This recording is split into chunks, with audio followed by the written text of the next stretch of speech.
Une fois de plus, bienvenue dans cette émission. Ouverture mardi de la première tournée internationale en solo de la première dame américaine, Melania Trump. Ce périple en Afrique, qui va durer 5 jours, vise, au dire de son équipe, à promouvoir le bien-être des enfants. Elle a foulé le sol ghanéen mardi et a été reçue par Rebecca Akufo-Addo, la First Lady ghanéenne. La First Lady américaine est arrivée ce mardi au Ghana pour son premier voyage en Afrique. Melania Trump, l'épouse du président des États-Unis d'Amérique, doit rencontrer le président Nana Akufo-Addo. Le voyage d'une semaine de Melania Trump au Ghana et dans 3 autres pays africains, dont le Malawi, le Kenya et l'Égypte, sera pour elle une visite de travail et une mission de promotion de la protection de l'enfance. Mais aussi un voyage qui est l'occasion pour cette femme discrète de gagner une place plus importante sur la scène internationale et diplomatique. Elle entend mettre en lumière le travail de l'USAID, l'agence américaine pour le développement. De Laura Bush à Melania Trump, ces premières dames ont toutes visité le continent africain. Laura Bush a fait des programmes de promotion de la santé en Afrique et a effectué 7 voyages sur le continent. Nous sommes en direct à présent avec notre correspondant à Accra, la capitale ghanéenne, Antoine Galindo. Antoine, bonjour. Oui, bonjour. Alors, comment s'est passée la première journée de Melania Trump à Accra, la capitale ghanéenne? Vous avez suivi l'événement pour nous. Oui, écoutez, la première dame américaine a atterri à l'aéroport international d'Accra en milieu de matinée hier. Elle a été accueillie par le ministre ghanéen des Affaires étrangères, mais surtout par son homologue ghanéenne Rebecca Akufo-Addo, avec qui elle partage un engagement dans les œuvres de charité. Après avoir pris la pause tout sourire sur le tarmac de l'aéroport avec un enfant dans les bras, Melania Trump s'est rendue au service pédiatrique et prénatal de l'hôpital de Ridge à Accra, en compagnie de la première dame ghanéenne. Cet hôpital a récemment fait l'objet d'importants travaux de rénovation inaugurés en 2017 et une partie de la nouvelle qui a été construite a justement été financée par la banque américaine d'import-export. L'épouse de Donald Trump y a distribué des oursons en peluche et des cadeaux en tout genre, mais surtout, elle a fait don d'une lampe photothérapique destinée aux soins des enfants nés prématurément. Melania Trump et Rebecca Akufo-Addo se sont ensuite retirées au palais présidentiel pour s'entretenir une bonne heure à l'abri des regards et des caméras. Mais pas de prise de parole ni de discours de la part de l'ancienne top modèle de 48 ans qui effectue ici sa première tournée africaine et ses débuts sur la scène internationale. Antoine, l'entourage de Melania Trump a décrit ce voyage comme étant une visite diplomatique et humanitaire. Quels sont les domaines concernés par les discussions entre les deux parties ? Alors officiellement, en effet, la tournée solo de Melania Trump en Afrique est centrée sur l'aide à l'enfance.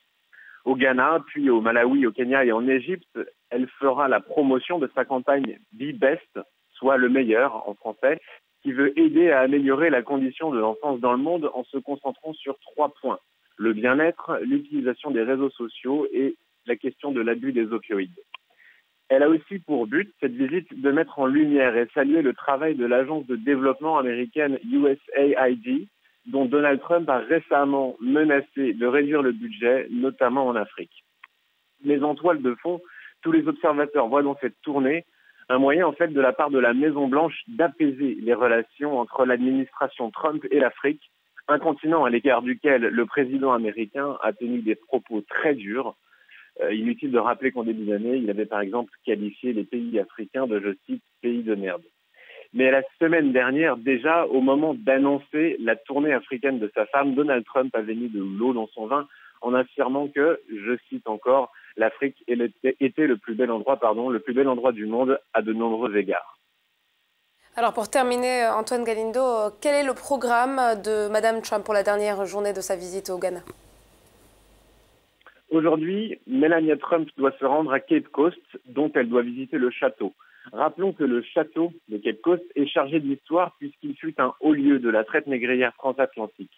Depuis l'indépendance du Ghana en 1957, le fort est devenu un musée et Cape Coast est devenu un lieu de mémoire où affluent de nombreux touristes chaque année. Le ministre de l'Information ghanéen s'est d'ailleurs réjoui récemment dans la presse que cette visite de la première dame américaine allait aider au développement du tourisme au Ghana. En se rendant à Cape Coast, Melania Trump marche dans les pas de Michelle et Barack Obama, qui avaient fait le même pèlerinage lors de leur visite en 2009, et Bill Clinton avant eux à la fin des années 90. Et il est difficile de ne pas comparer la ferveur populaire qui avait alors accompagné la visite du couple Obama au Ghana à la relative indifférence qui entoure celle de Melania Trump aujourd'hui. Il s'agit bien en effet de ramasser les pots et il y a encore du chemin à parcourir. Et on va vous laisser justement, Antoine Galindo, poursuivre cette journée placée sous le signe de la visite de Melania Trump à Accra. Merci à vous pour toutes ces précisions, Antoine. Merci. Antoine Galindo, le correspondant d'Africa News à Accra, au Ghana. Jerry, le voyage sur le continent de la première dame américaine se poursuit. Melania Trump est en effet attendue au Kenya et au Malawi et terminera sa visite en Égypte dans les prochains jours. Vous l'avez entendu de la bouche de notre correspondant. J'ajoute qu'il s'agit de son premier voyage international sans son mari, Donald Trump, qui n'a pas encore inscrit l'Afrique sur son agenda international 2 ans après son arrivée au pouvoir. Absolument, Hanan. Les propos de Trump sur le continent africain sont loin d'être oubliés. Néanmoins, en quoi ce voyage de son épouse Melania est-il important? On va tenter de répondre à cette question avec le spécialiste d'affaires internationales Calvin Dark depuis Washington. Alors Calvin, merci de nous rejoindre. En quoi cette visite de Melania est-elle importante pour la Maison-Blanche?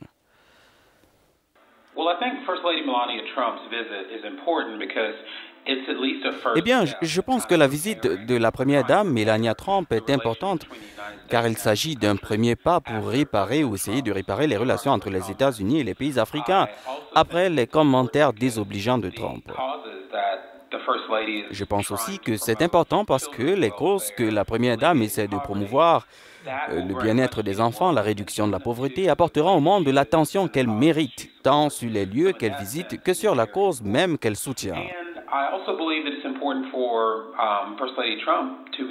Cette dimension est très importante et je pense aussi qu'il est important que la première dame se démarque de son époux, ce qu'elle n'a pas vraiment fait depuis son entrée en fonction. Alors,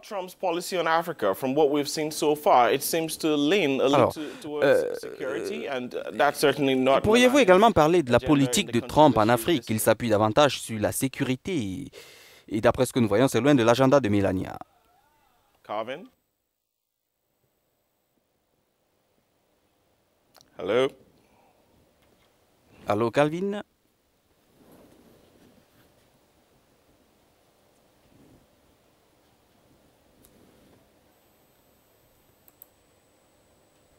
Hello, Calvin, are you there?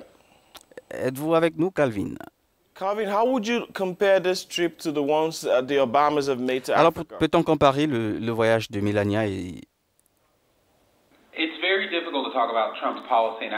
Alors, il est très difficile de parler de la politique de Trump en Afrique, car il n'est pas clair qu'il en existe une, ou du moins de savoir quels sont les objectifs visés en Afrique.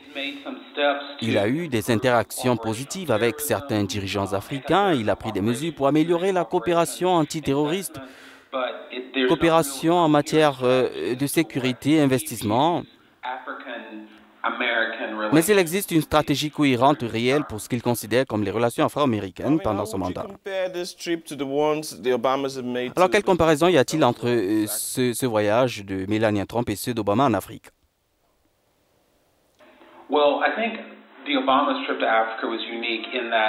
Je pense que les voyages d'Obama en Afrique étaient uniques en ce sens qu'il rentrait chez lui et avait pu se rendre au lieu de naissance de son père. Bien entendu, Barack Obama était le premier président noir américain aux États-Unis, chose historique dans ce pays. C'est donc un cap important que Trump ne pourra pas atteindre.